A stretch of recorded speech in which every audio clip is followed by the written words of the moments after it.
Everybody loves Beverly Hills. Beverly Hills is a rather unique community. It's the greatest place in the world. Rich. I can't afford it. It's a put on, I think. Brilliant people flock here. There's the best here, the best of the world. But it has had so much publicity till it's beginning to overplay itself. I think God is challenging Beverly Hills. I think Beverly Hills is sort of the American dream personified. Welcome to Beverly Hills, completely surrounded by Los Angeles and halfway to Santa Monica Beach. Area 5.69 square miles. Address, California 90210, 90211, and 90212. Population, 33,000. Average spendable income, $36,132. Average temperature, 70.08 degrees with a little smog and a little ocean breeze. Like most small towns, life centers around the old Dome City Hall, which contains a mayor and a city council, a new chief of police, and some nice new police cars, a fire chief, and some nice old fire wagons. Right next door is the post office, with a postmaster, of course, and across the street, the library with its fairly new librarian. Down the street a bit, the handsome courthouse, and just next door, a small, old-fashioned hotel. As in most villages, the newspaper is a weekly, and the radio station is up on the hill. And you're with us this Monday evening at KJOY, FM 99, KJOI, blooming with beautiful music.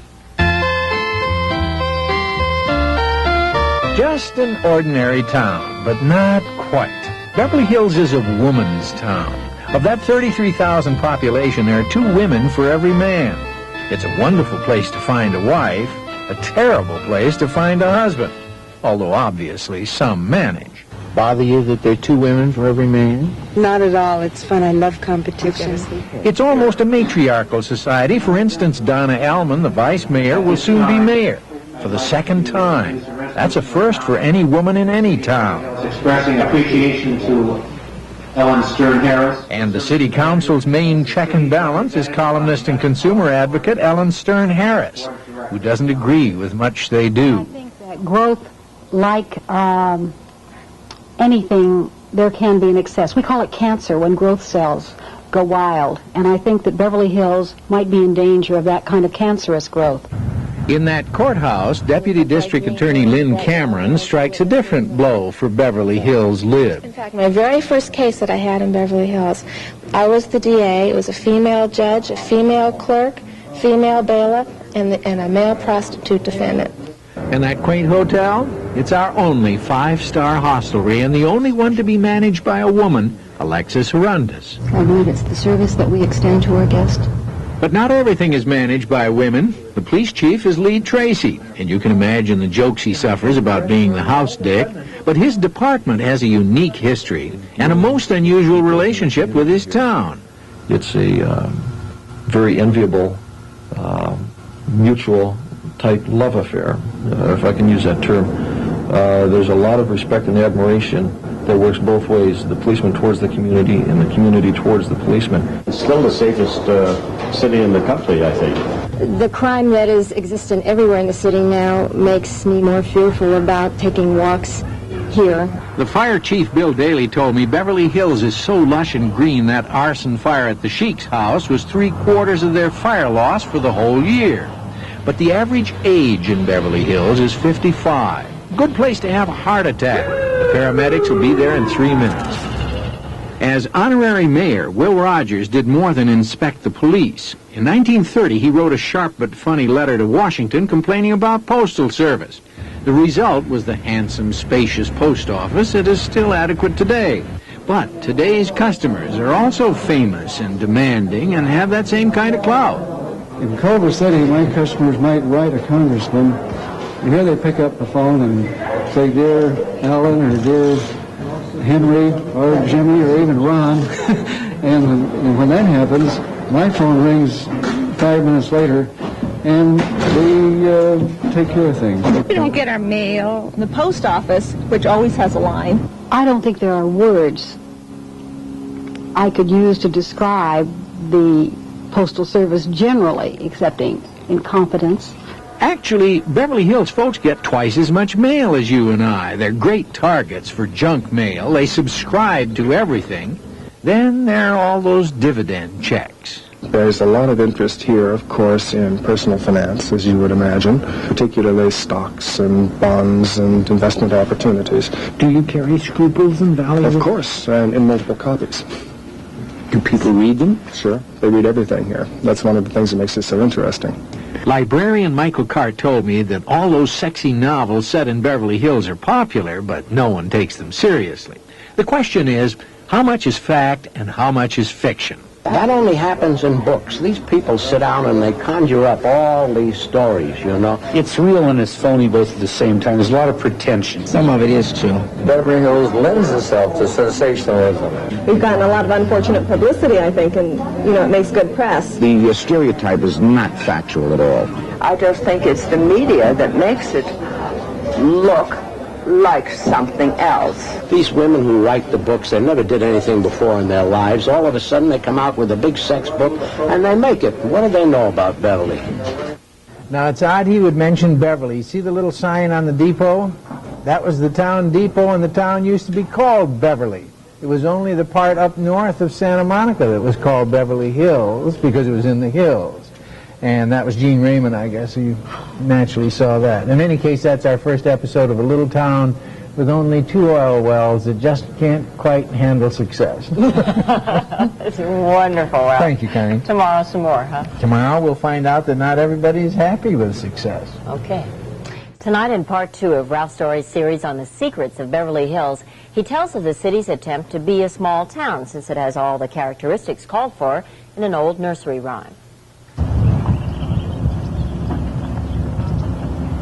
Everyone knows that Beverly Hills is glamour, it's movie stars, it's prestige. It's the car you drive and how much your house is worth. We've got chaos here. It can't be for the idle rich. Stand back and say, hey, this is kind of like a joke. This is a very rich, a very snobbish, a very high-priced little area. Jim Rogers is Will Rogers' son. Grew up in Beverly Hills, but couldn't afford to live there and became a rancher in Bakersfield. We met in Will Rogers Memorial Park across from the Beverly Hills Hotel. Do you like what's happened to your old hometown? Not particularly.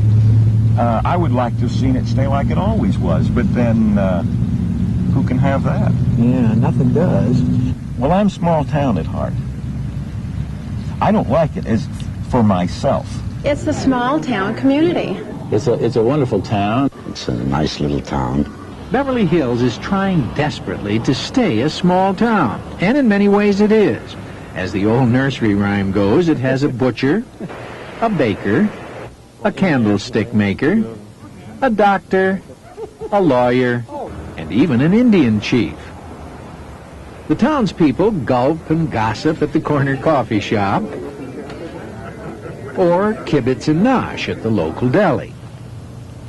So, of course, there's a temple with a rabbi and several churches like the Episcopalian with a reverend. There's even an old-fashioned grocery that makes deliveries and a newfangled supermarket that doesn't. Wonderful little flower shop. And finally, you might say, a mortuary, which is in the export business. You see, there's no hospital and no cemetery in Beverly Hills. You're not supposed to be born or die there. I guess you can be born and die rather comfortably in Beverly Hills. It's the living that's important. It is a place where people live and enjoy living. How do you preach to a congregation, then, that's already wealthy? Well, I think you preach to them of how they use their wealth. If they use their wealth for their self-aggrandizement and for just simply hedonistic pleasures, that's not right. If they can share their wealth with those less fortunate, then I think that's the message we can give them. Dr. Meyer Heller is concerned about the quality of life in Beverly Hills, and as rabbi, he speaks for the majority. The Protestants, on the other hand, are the minority, but the concerns are the same for Episcopalian minister Clark Oler. It doesn't really make any difference whether they got money or not. The ability to deal with tragedy in their own lives, with a sense of meaninglessness in their life, with fear, anxiety, grief, divorce, are just as painful for people with money as it is for people without money. Glenn Campbell's birthday party 2 weeks ago we did for Tanya Tucker. It was fun. I got to sit next to Jane Fonda. I'm a hayseed. Harry Finley and his partner Fred Gibbons run Flower Fashions. This is where Tony Orlando ordered 53 live oak trees with yellow ribbons delivered to each of the returned hostages. Actually, it's one of the largest flower shops in the world, thanks to Harry's garden of celebrities. Cary Grant called me a little while ago, and it just gets my adrenaline going. Katharine Hepburn called. You see, celebrities don't shop, they phone. Jorgensen's. Which explains the success of that old-fashioned grocery. 90% of their business is by phone, but usually it's the cook who calls.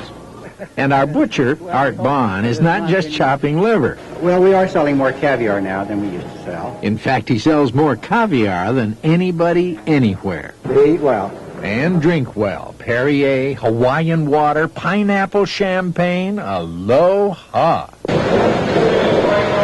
Our baker has a lot of dough and makes a lot of bread, 24 hours a day, but not enough to stay in Beverly Hills.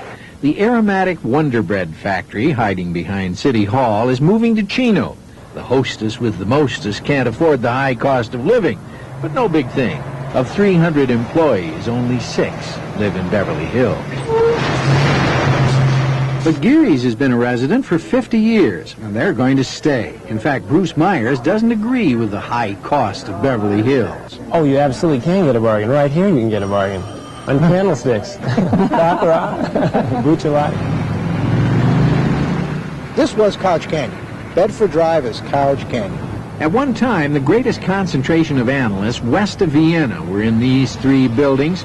Beverly Hills psychiatrists were so famous, the whole town appeared to need therapy. I don't think that's it at all. I have been in this work for over 30 years now, and I have approximately 20 patients, and only 2 are from Beverly Hills. Civic leader and analyst Dr. Art Malin says Beverly Hills is getting so expensive even the psychiatrists are moving away. But there's no shortage of lawyers or lawsuits and divorces. Amazingly, there's a 50 to 70% divorce rate throughout the country here.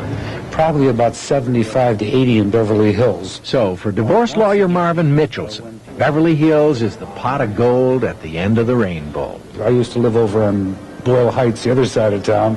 And, of course, the dream was to move to this side of town and sort of enjoy the success ethic. I enjoy success. It's successful. Obviously, I have success that I have you here. Nothing succeeds like success. Well, that's true, and here's the old original Rodeo Drive, which has been a success from the days when it was a bridle path leading up to the old Beverly Hills Hotel. It got its name from the original Rancho Rodeo de las Aguas, which was in that area. And Maria Valdez bought that ranch for $17.50. Like the man says, nothing succeeds like success. And it is rodeo. Rodeo, it is not rodeo. No, but I mean, why it was rodeo, you're saying because of that origin? Yes, the bridle path ran from downtown all the way up to the original ranch, which was Rodeo de las Aguas. That's why we say rodeo.